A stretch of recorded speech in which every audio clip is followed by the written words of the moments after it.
Too close to too many ends, too much heartbreak.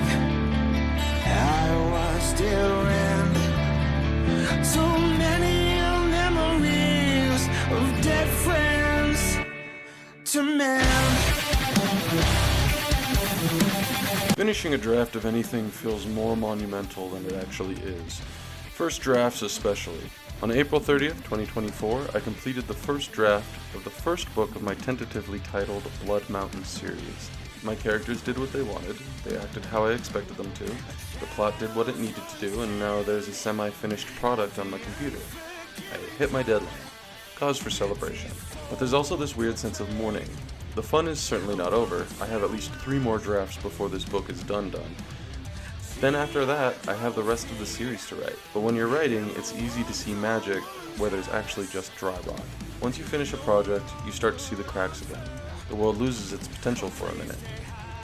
I call it climax melancholy. In other words, finishing a draft leaves one with a bit of post-nut clarity.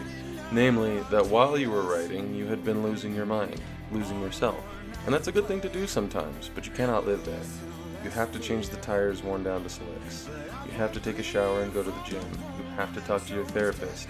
You have to eat a salad and stop smoking. You have to drink less. You have to clean your house. You have to fix that goddamn broken emblem that's been busted since forever. And none of that is magical, it's just life. But you have to do it. Your world must become demystified. You are not a monk after all, you are not an ascetic. You do not live in a state of eternal little death. Then again, it's not wrong to chase that state. It's a matter of filing down those hooves, giving that horse a good brush, and hopping back into the saddle again. But you cannot ride the thing till it's dead.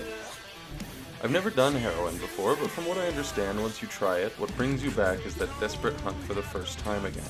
I guess nicotine has a similar quality. Addiction is all about the first time. That first beer, the first time you land an ollie, the first time you fall in love. And we do keep coming back to the skateboard, or the ski mountain, or the beer, or the cigarette, no matter how many times it burns us. We keep falling in love, too. So I let my draft sit, let it marinate, while I return to the real world. But eventually my skin starts to itch, and I realize I have to reread my draft. Because the high isn't completely gone. It's like acid flashbacks. There's still some of it lingering in my cerebrospinal fluid, so I scramble to get my life back together. Then there's only one thing left to do. Start the process of draft 2. Reread your manuscript.